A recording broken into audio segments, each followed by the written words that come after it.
જુઓ સવારના વાગી ગયા છે 7:30. આજે છે તારીખ 27 જૂન અને શનિવાર. આજના અમારા મંદિરના દર્શન કરી લો તમે. બધા જ ભગવાન કેવા મસ્ત બિરાજમાન છે. અને આ બાજુ જુઓ તો મેં કપડાં જે પલાળવા લાયક હતા તે પલાળી દીધા છે. બીજા બધા કપડાં હમણાં ફટાફટ જેને બ્રશ મારવું પડશે બ્રશ મારીને ફટાફટ અમે વોશિંગ મશીનમાં આપણે નાખી દઈશું એટલે એ કામ પૂરું થાય. હજુ હાર્વિન, જિગ્નેશ અને ભાઈ ત્રણેય સૂતા છે તે ફટાફટ આપણે સવારનું ઓલમોસ્ટ કામ પૂરું કરી દઈશું. ફરીથી મળશું. જો અહીંયા મેં તેલ મૂકી દીધું છે. આજે ટિફિનમાં આપણે બનાવીએ છીએ છાલવાળા બટેકાનું શાક. બહુ ટેસ્ટી લાગે છે આ શાક. બપોરનું સાથે જ બનાવી દઉં છું ટિફિનની સાથે સાથે. તો ચાલો આપણે તેનો વઘાર કરી લઈએ.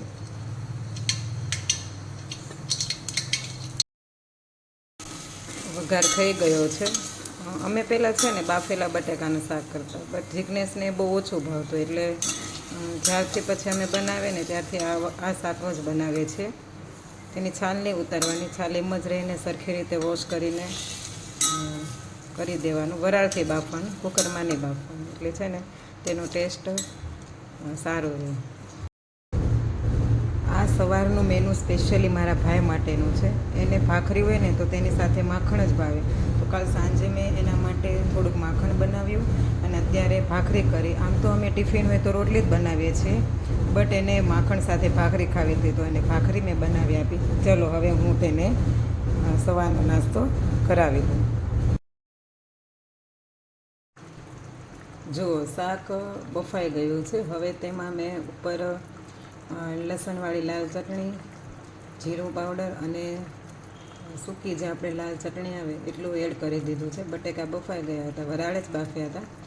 અને ટમેટાં બાફેલા જે મેં ડીશ ઉપર પાણી રાખીને બાફવા મૂક્યા તે અંદર એડ કરી દીધા છે. થોડી વાર આપણે એને આમ જ તે ચડવા દઈશું, પછી મિક્સ કરી લઈશું એટલે આપણું શાક તૈયાર થઈ જશે.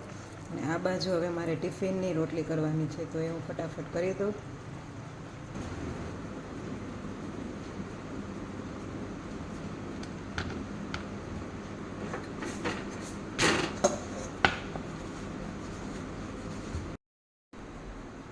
ટિફિનની રોટલી તો થઈ ગઈ છે, પણ હાર્વિન હજુ સૂતો છે એટલે મેં સાથે સાથે બપોરની રોટલી પણ કરી દીધી છે.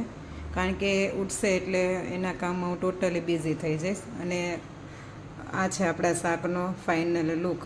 હવે આપણે ટિફિન પેક કરી દઈશું અને જે આ વાસણ ને બધું છે એ સાફ કરી દઈશું. ત્યાં સુધીમાં તો આઈ થિંક હાર્વિન ઉઠી જશે. જો આપણું ટિફિન રેડી થઈ ગયું છે અને આ બાજુ મેં શાક પણ કાઢી લીધું છે અને કિચન પણ આપણે સાફ કરી દીધું. એનું જીસીબી લઈને રમવા લાગ્યા છે. હાર્વિન આને શું કહેવાય? સીબીબી. એને છે ને જેસીબી નામ બોલતા નથી આવડતું એટલે સીબીબી બોલ્યા કરે. જો અત્યારે એ ગાડીનું પોસ્ટમોર્ટમ કરે છે. સવારે એક ગાડી મેં ઓલરેડી કચરામાં ફેંકી દીધી છે અને બીજી ગાડી તોડફોડ શરૂ છે.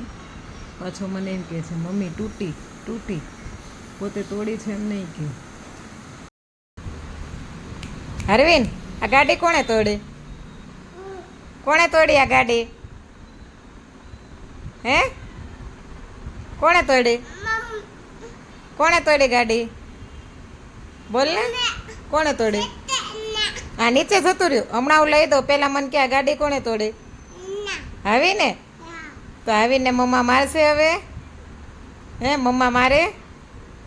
આમ જો તો ખરા. હે કેમ તોડી દીધી તે ગાડી? શું છે? વાળ છે. ઓરો આમ જો ગાડીમાં છે ને ટાયરમાં વાળ ભરાઈ ગયો છે ને તો મને કહે છે વાન છે.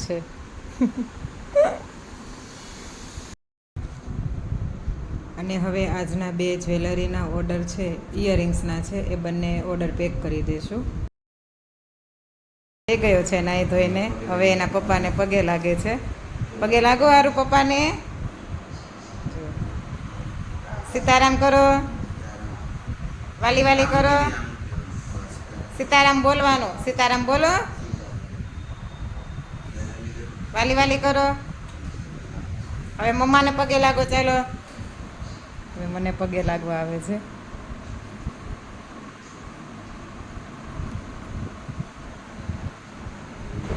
જુઓ એ ક્યારનો છે ને મને રાઈડર પર બેસાડીને રમતો હતો. હવે માંડ માંડ મેં એને મનાવ્યો છે તો એને જેસીબીને અને ટ્રેક્ટરને બંનેને બેસાડીને એકલો એકલો ફરે છે રાઈડરમાં.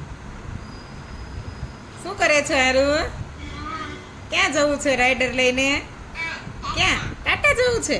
હા મમ્માને ટાટા કરો. ટાટા. જો હાર્વિન ત્યાં એકલો એકલો રમે છે તો મેં કીધું ફટાફટ આ લસણની સાફ સફાઈ કરી દઉં. જે ખોટું પડી ગયેલું બગડી ગયેલું લસણ હતું એક બાજુ કાઢું છું. 2-3 દિવસથી પડ્યું હતું. શું કે નાના બાળકો ઘરમાં હોય ને તો આપણે જે ધાર્યું કામ હોય ને તે થાય જ નહીં. એ રમે છે ને તો 2-3 વાર તો તે મારી પાસે આટો મારી જ ગયો મમ્મી મમ્મી કરતો. તે છતાં હું ફટાફટ મેં કીધું આજે સાફ કરી દઉં તો એક કામ તો મારું ફિનિશ થતું જાય.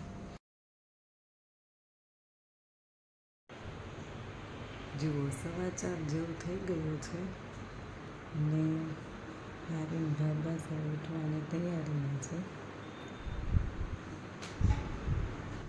બપોર પછી ઉઠીને મારા ઘરમાં છે ને બધાને ટેવ છે નાસ્તો કરવાની. સ્પેશિયલી ભાઈને અને હાર્વિનને પણ હું કંઈક ખવડાવું છું. કાલે જો જિજ્ઞેશ ગાંઠિયા લાવ્યા હતા, ગાંઠિયાને મોહનથાળ, તેનો આપણે નાસ્તો કરશું. ભાઈને હું પહેલાં ખવડાવી દઈશ અને પછી હાર્વિન પણ સાથે સાથે ખાઈ લેશે. જુઓ ઉઠીને નાસ્તો કરીને હાર્વિનભાઈ ગાડીઓનું પોતાનું એક નાનકડું સામ્રાજ્ય ગોઠવી દીધું છે અને તે રમે છે. હમણાં થોડી વારમાં મારે થોડી હેન્ડલૂમની શોપિંગ કરવાની છે તો ત્યાં જઈએ છીએ. પછી આવીને હું તેને થોડી વાર બહાર રમાડીશ. પછી સાંજનું આપણે જે મેનુ છે એ રેડી કરી દઈશું. જુઓ અમે આવી ગયા છીએ હેન્ડલૂમમાં. જે વસ્તુ લેવાની છે એની અમે શોપિંગ કરવા માટે આજે આવ્યા છીએ. હાર્વિનભાઈને પણ અહીંયા મજા આવી ગઈ છે. સ્ટૂલ મળી ગયું છે તો એના પર બેઠો બેઠો રમે છે.